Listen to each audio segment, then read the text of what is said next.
नीतीश जी उधर जो चले गए हैं, हमारे मुंह में सीधे 32 दांत है, उनके पेट में नीतीश के दांत है जो वहां चले गए।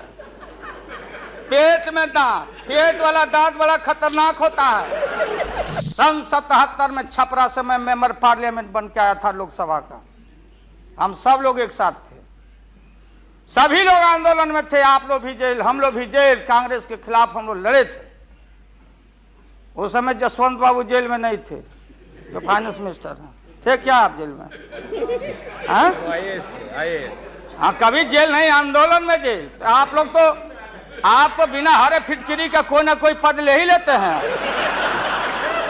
चाहे इधर हो या उधर हो, दोनों पार्टी। अब उसमें आप अकेले नहीं हैं। दिल्ली में ऐसे बुद्धिजीवी लोग हैं, बुद्धिजीवी, बुद्धि नहीं है लेकिन बुद्धि से जी रहे थे।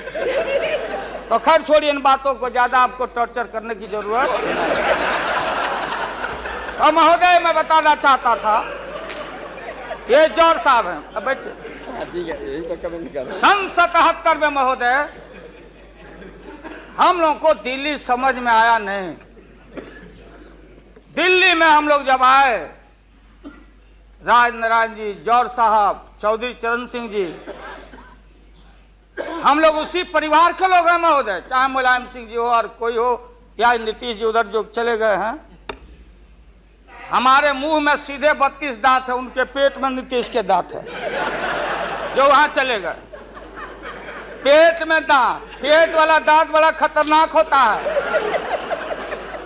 तो महोदय, मैं सन 77 को याद दिलाना चाहता हूं। हम तो आपसे लड़ाई शुरू से लड़ रहे हैं, ये नई बात नहीं, किसी कारण से नहीं। जनता पार्टी का खंड खंड हुआ, कोई यहां गिरा, कोई वहां गिरा, कोई वहां गिरा। बंगलोर में हम लोग जुटे, नाम का सारा झगड़ा, ये सब बात। लेकिन सन 77 के सत्ता को हम लोगों ने लात मारा था। क्यों मारा? हम सत्ता के भूखे नहीं हैं। हमने उस सवाल को उठाया था। अरे नए नए आप आए हैं, मुझे अफसोस है कि आप लोग जा रहे हो इन लोगों की वजह से।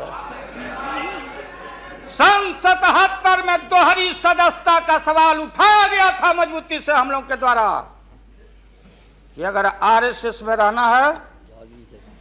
जौहर साहब भी बोलते थे, छाती पर हाथ रख के बोले, यही उठाए थे। हम तो लोग नए थे,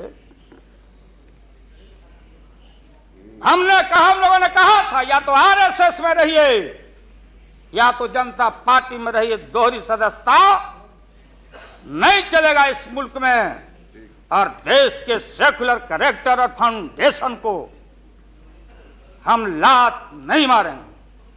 आपको याद होगा, इसलिए हम लोग टूटे और हम लोगों ने नारा दिया, चरण नहीं तो चुनाव। और हम लोग चुनाव में गए। हमारी लड़ाई आपसे, आपने कहा अब बताइए, हिंदू हिंदू हिंदू हिंदू हिंदुत्व कौन विरोध करता? तो हम लोग के पुरोहित ये अडवाणी जी कैसे हो सकते हैं? ये हमारे पंडित कैसे हो सकते हैं? हम पंडित से पूजा कराते हैं। हमारी माँ बहन गांव गए सारे लोग। ये ठेका आपने कैसे ले लिया? आज इस देश का सेकुलर कैरेक्टर, सेकुलरिज्म है, इसलिए राबड़ी देवी गांव की बेटी मुख्यमंत्री बनती है। देश की एकता अखंडता।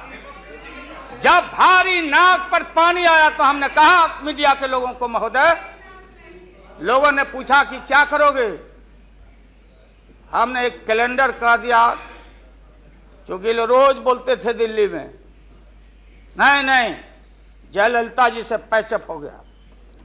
लालू मुलायम में लड़ाई हो गई विगत दिनों में, कोई कुछ।